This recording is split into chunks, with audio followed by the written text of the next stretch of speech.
at Fort Monroe in Hampton, Virginia. It's where our family escaped and all ended up here as contraband during the time of the Civil War.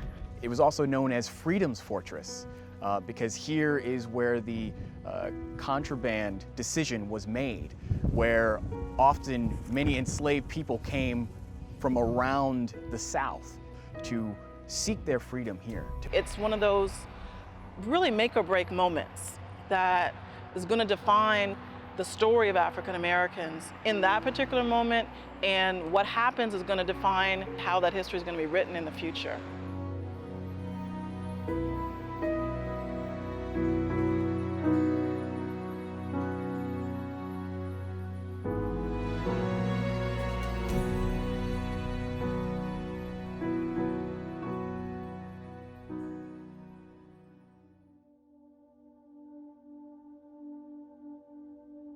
This fort was built in 1819, but the first occupants of this site were the Virginia Indians, more specifically known as the Kickatin Indians. In 1619, the arrival of the first Africans in English North America occurs right here in this piece of property, where we have really the foundation for the beginning of slavery in what becomes the United States, on the same piece of property where we begin to see slavery unravel during the Civil War with the Contraband Decision. General Benjamin Franklin Butler was a Union commander. He arrives here on May 22nd in 1861 and assumes command of this powerful fort. The day after his arrival, Virginia officially secedes from the Union. Later that day, 3 enslaved men appear at Fort Monroe. They are known today through oral history as Frank Baker, James Townsend, and Shepard Mallory. These 3 enslaved men were working for the Confederate Army against their will, building battlements and entrenchments at Sewell's Point in Norfolk. A representative for the owner of these 3 men, he appears at Fort Monroe under white flag of truce and demands that Butler return these 3 men.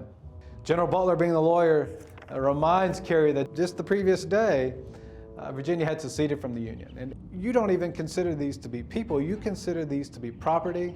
You're using this property against me in an act of war, therefore I'm going to seize this property and declare it as contraband. The information spreads and there are waves of blacks who come here seeking freedom, if not full freedom, then not being owned by the people who owned them before, and hopefully finding somewhere in between. By the end of the Civil War, by 1865, it is documented that over 10,000 enslaved individuals sought refuge here at Fort Monroe. So African Americans who are contraband occupied this curious position, not fully property, but not yet free, and they were kind of in limbo. So the contraband story is about this tenuous, in-between position. Well, James Fields was my great-great-grandfather, and he was born in 1844. And he found freedom here at Fort Monroe. James himself would be a member of the first graduating class at Hampton University, then Hampton Normal School. He actually stood for election in 1889 and won. He became a member of the House of Delegates, of Virginia's House of Delegates, and would actually stand as one of the last of 2 black men who would serve in the House of Delegates before Jim Crow era oppression, where there would be no additional black delegates for the next 75 years. It's important for people to come to Fort Monroe because of the different layers of history that you find in this place. There is a lot to this idea of being in that place and being in communion with those folks who struggled so hard and went through so much to end up here in Freedom's Fortress.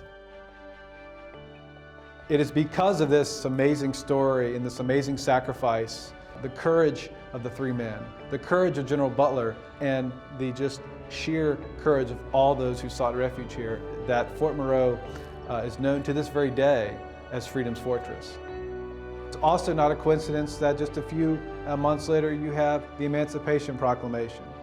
And by the end of the Civil War, you had the 13th Amendment that abolishes slavery once and for all.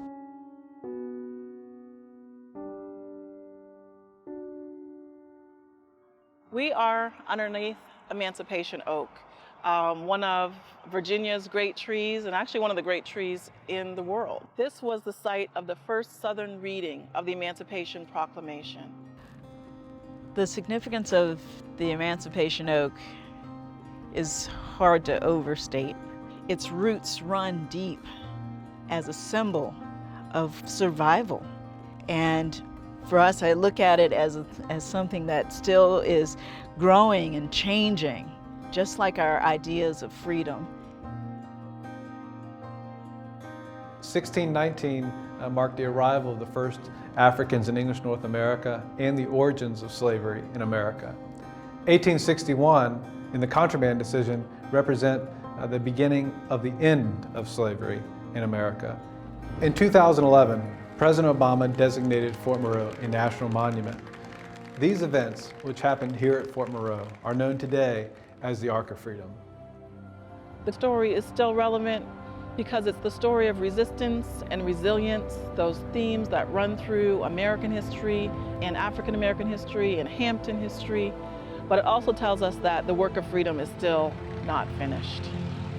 This is a place where we can learn, celebrate, uncover, investigate what freedom really means, and what freedom meant in 1619, what freedom meant in 1861, and what does freedom mean today.